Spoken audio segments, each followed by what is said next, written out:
Hi, everybody. Welcome to Seeing Death Clearly. I'm your host, Jill McClennen, a death doula and end-of-life coach. Seeing Death Clearly is a show that challenges you to think about your beliefs around death, dying, grief, and living life. The more you think about your beliefs, the healthier relationship with death will become, and the more you will live a better life. Today is my first episode, and I'm really excited to introduce my first guest. My first guest today is my husband, Stephen Wilson. And I've known Stephen for many years, and we've talked a little bit about death and dying because of my work. But this conversation I'm actually really excited about because it's going to allow me to get to know more about his background and where his beliefs come from around death and dying. So welcome to my first episode, Stephen. I'm so happy to have you. Thanks for having me. I think we've talked about death and dying more than most married couples have talked about death and dying. Yes, I would say that is probably likely. Stephen and I communicate often and very well. So there's actually probably a lot of things that we talk about more often than most couples. But I think that's part of why I really wanted to start this podcast was to encourage people to have these conversations with their loved ones. And so even though I know some of this about you, I would like for you to tell our guests a little bit about your background, where you grew up, how old you are, because I do think that our age makes a difference in our beliefs around death and dying. And so just kind of tell me a little bit about yourself. Sure. So I am 41 years old. So I'm an elder millennial. I grew up in Gainesville, Florida. So North Central Florida, big college town where the University of Florida is. My parents moved there when I was like 6 months old so that my dad could go to college. I was born in St. Petersburg area, and my dad ended up getting a job. So my mom is the one that went to college. They were both teenagers or close to being teenagers when they had me. And yeah, that's kind of like where I'm from, how old I am. Yeah. And now, when you were growing up, did your family talk ever about people that were sick and dying? Did they talk openly after somebody died? Like, what was kind of your experience as a child when it came to death and dying? I don't ever remember having any specific conversations around death and dying. I have been very fortunate in my life to not really lose anyone close to me. Again, because my parents were so young, I think my Mima was like in her mid 30s when she was a grandmother. So she's still alive and kicking in Florida. I guess I had a lot more experience of death and dying around animals because we always had a lot of pets. So hamsters and cats, and unfortunately, no dogs. My childhood dog passed away after I moved away to college. But I feel like my parents and I always were open and honest about everything. So death came up. They both worked at a hospital at one point in Gainesville. So there was obviously death and dying there. But my dad was in computers and my mom was in pharmacy. So they weren't directly dealing with dying patients. I remember at one point, I must have been like mid-teenager, the hospital system did a disaster preparedness. And so was homeschooling at that point. So I volunteered for it. So I was comfortable as like a 14 or 15-year-old going into the hospital and pretending to be a train. The scenario was that there was a train derailment because the Amtrak went nearby to Gainesville. And I remember being a patient who had to be intubated and, was at the hospital and dealing with this. And I thought it was kind of fun. It wasn't like a traumatic experience for me. But no, we didn't really deal with death. Trying to think, like my grandfather passed away, but my mom wasn't really close to him. So I don't remember it really being a thing. Like he smoked a lot. So he died of lung brain cancer, I believe. But even like when he passed, I don't remember my mom being terribly upset just because she didn't have a very close relationship with him. And then now I haven't had any like cousins or aunts or uncles. I mean, my uncle passed away a couple of years ago and my paternal grandparents passed away a couple of years ago, but I was a fully formed adult at that point. We never went to church or anything, so we didn't really talk about it from like a religious aspect, like what happens after you die. I don't really remember having like conversations about like what happens after you die when I was a kid. What did you naturally end up believing happened after you die? Like now? No, when you were a child, especially because, again, when you were 15, you went through that experience where you were pretending essentially that you were dying. At some point, you had to have thought to yourself what would happen after you die. Like, what was your natural thoughts about that? I don't recall, which makes me think that my natural thoughts were just that life is part of death and death is part of life. I was never scared by death. I never had any like near-death experiences that like really brought it to the forefront. And because I never had anybody like real close die or die traumatically or anything like that. There's no like specific points where I can remember thinking about death, but it never scared me. So I assume I've kind of always had the same thoughts about it, that it's just part of the process of being alive. Do you think that now, as you've aged, have your thoughts changed? I mean, I guess if you don't really remember too much from when you were younger, your thoughts and your beliefs about it, that, I guess you probably naturally progressed into where you're at today, which still, we are very lucky. We have not dealt with a lot of death in our close family, even though you were there when my grandmother died.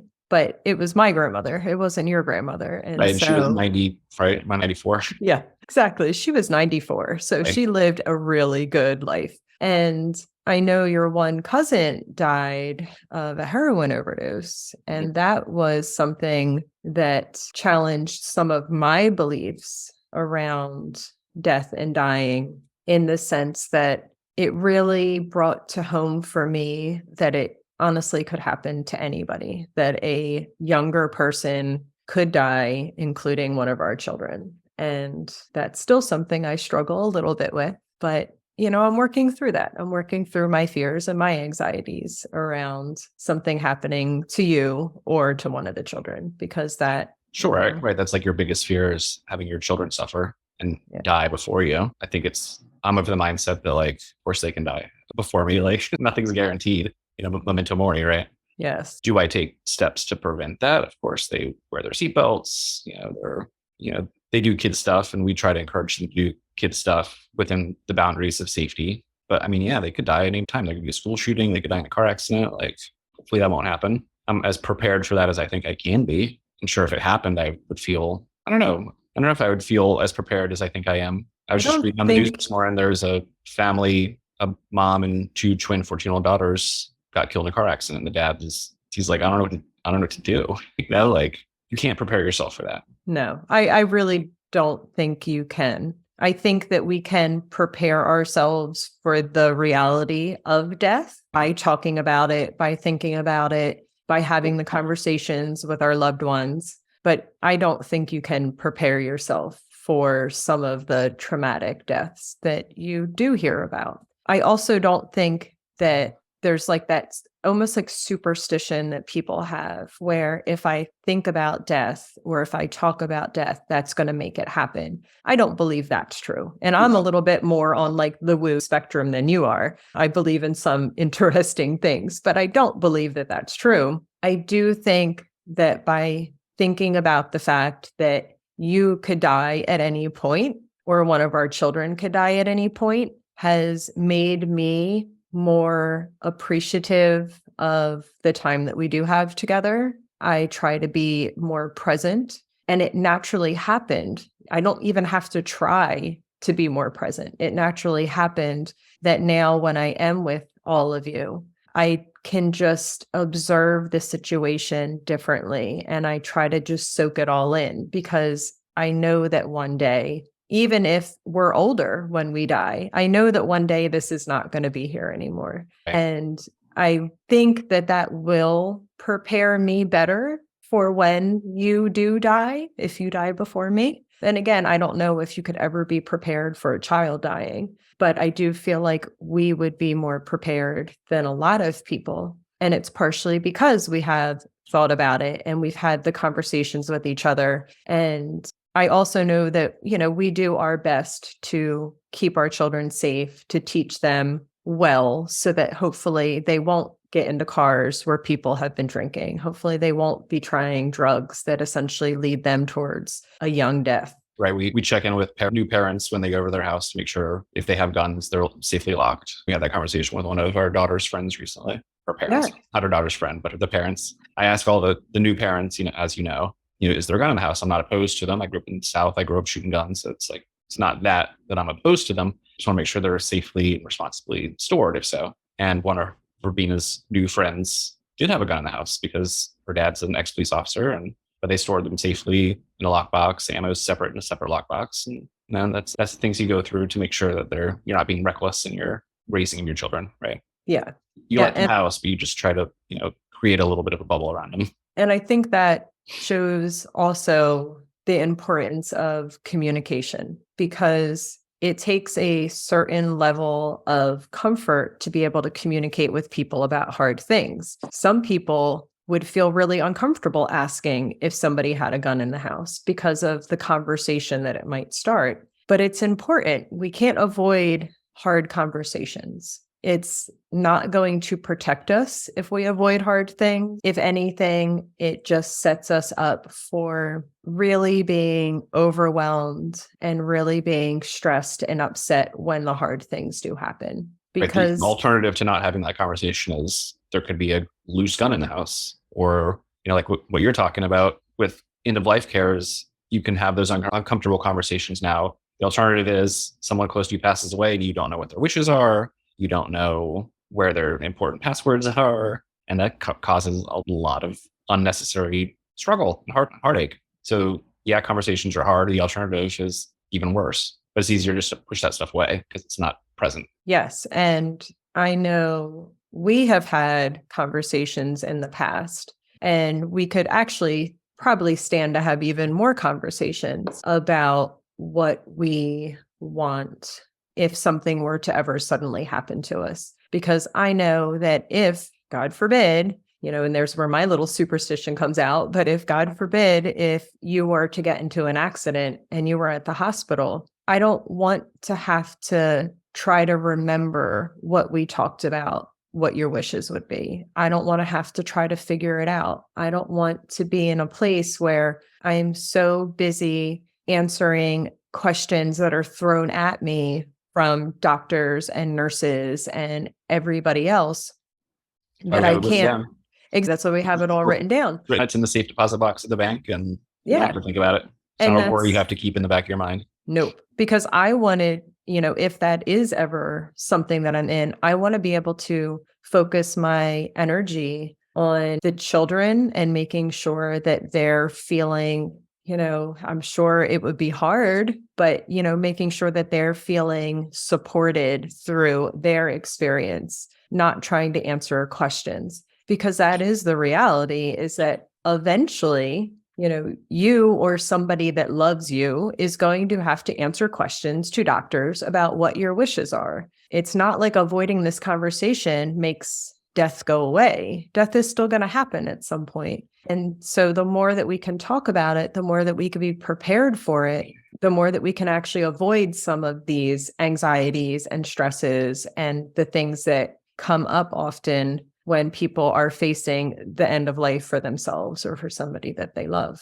Now, I don't know. I mean, we have talked about it. We do have it written down. We do have them in the lockbox. It's hard though, because I don't know if I would necessarily remember that if I needed it. Like, would I go into panic mode and like completely blank out and not remember? And so that's where I hope I would, but I don't know. I've thankfully have never been faced with that. So I don't know, but hopefully we won't find out anytime soon. Hopefully we're both going to live really long lives together. We've joked in the past, because again, I've known Stephen now since I was 21. So, we're going on 20 something years now that we've been together. And we've talked about how, hopefully we'll, die basically within a couple hours of each other in our 90s.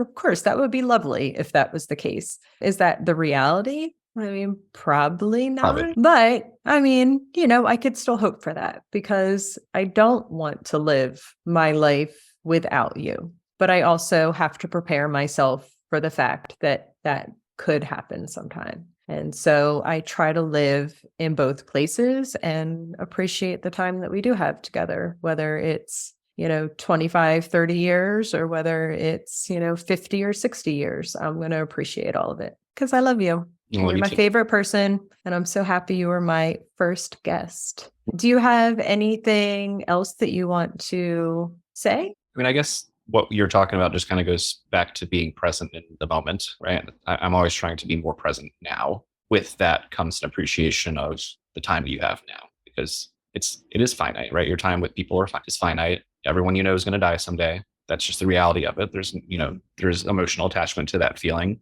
but you can't live in fear of one day the knowledge that one day someone's going to die, right? You need to be present with the fact that you have them now. And so having that mindset definitely helps me appreciate the life that I have with the people that I love now. I don't live in fear of them being away one day. One day, presumably our kids are going to move away and start their own families. As much as they frustrate me at times right now, I still try to remember to be appreciative because I have that time with them. Yeah. And that's where verbalizing and showing our love towards people is really important. I think there's a lot of shame in our culture of, saying I love you to somebody, especially if it's, just a friend, if it's not a romantic partner. And I want to try more and more in my life to tell people how much I love and how much I appreciate them, because it is in there. I do feel that about our friends and our family. I'm just not always that great at telling people, but that's my own discomfort. That's my own stuff that,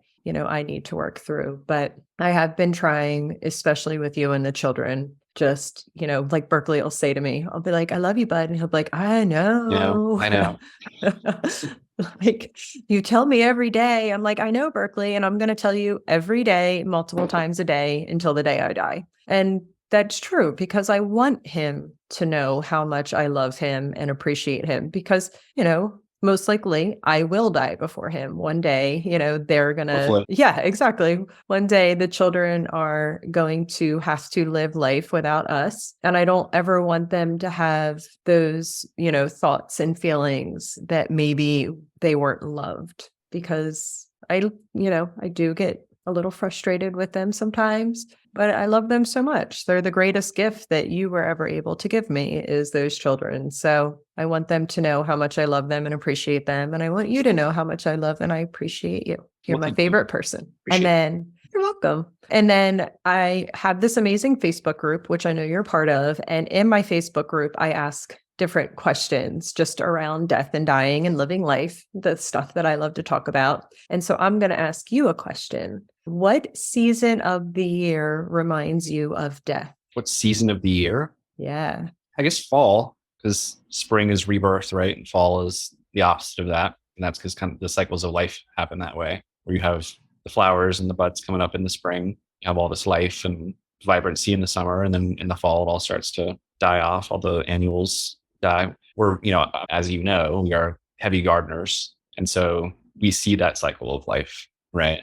But we also know, like, when things die in the fall, they go into the compost bin, they get broken down, and then they get spread out into the garden in the spring or the winter. And that feeds the next season of birth and rejuvenation. Same thing with the fireplace. We take the ashes after these logs have burnt to nothing and spread the ashes out in the garden. And that helps feed the flowers and the plants for the next year.